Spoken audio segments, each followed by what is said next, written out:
The sixth planet was 10 times larger than the last one. It was inhabited by an old gentleman who wrote voluminous books. "Oh, look, here is an explorer," he exclaimed to himself when he saw the little prince coming. The little prince sat down on the table and panted a little. He had already travelled so much and so far. "Where do you come from?" the old gentleman said to him. "What is that big book?" said the little prince. "What are you doing?" "I am a geographer," said the old gentleman. "What is a geographer?" asked the little prince. "A geographer is a scholar who knows the location of all the seas, rivers, towns, mountains, and deserts." "That is very interesting," said the little prince. "Here at last is a man who has a real profession." And he cast a look around him at the planet of the geographer. It was the most magnificent and stately planet that he had ever seen. "Your planet is very beautiful," he said. "Has it any oceans?" "I couldn't tell you," said the geographer. Ah, the little prince was disappointed. "Has it any mountains?" "I couldn't tell you," said the geographer.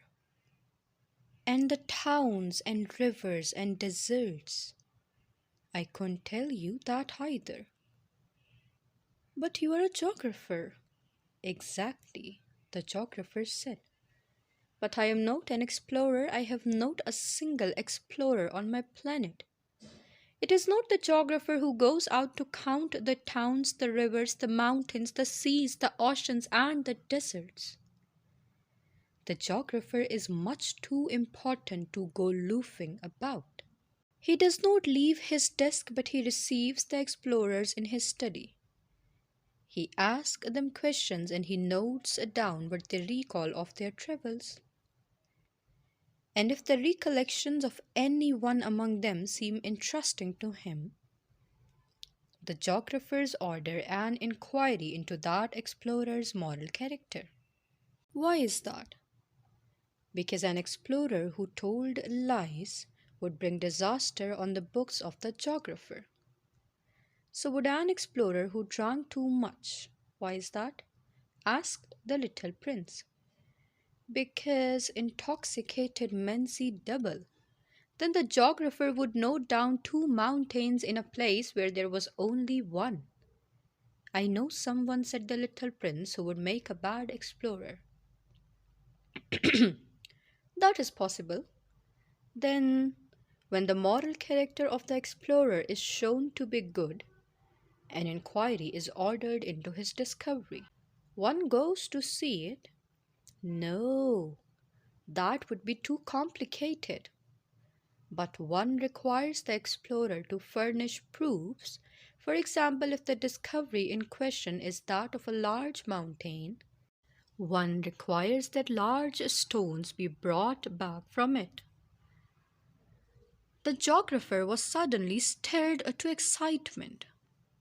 "But you come from far away. You are an explorer.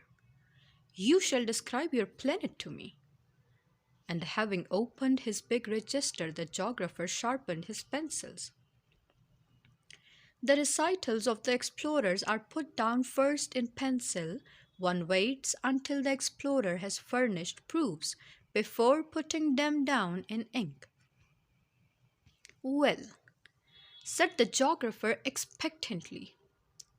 "Oh, where I live," said the little prince, "it is not very interesting. It is all so small. I have 3 volcanoes. 2 volcanoes are active and the other is extinct, but one never knows." "One never knows," said the geographer.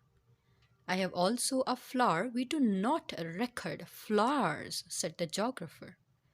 "Why is that?" "The flower is the most beautiful thing on my planet." We do not record them, said the geographer, because they are ephemeral. What does that mean? Geographies, said the geographer, are the books which, of all books, are most concerned with matters of consequence. They never become old fashioned. It is very rarely that a mountain changes its position. It is very rarely that an ocean empties itself of its waters. We write of eternal things. But extinct volcanoes may come to life again, the little prince interrupted. Whether volcanoes are extinct or alive, it comes to the same thing for us, said the geographer. The thing that matters to us is the The thing that matters to us is the mountain. It does not change. But what does that mean? Ephemeral, repeated the little prince, who never in his life had let go of a question once he had asked it. It means which is in danger of speedy disappearance. Is my flower in danger of speedy disappearance? Certainly it is. My flower is ephemeral, the little prince said to himself, and she has only 4 thorns to defend herself against the world. And I have left her on my planet all alone. That was his first moment of regret, but he took courage once more.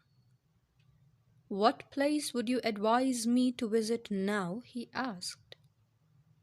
The planet Earth, replied the geographer. It has a good reputation. And the little prince went away thinking of his flower.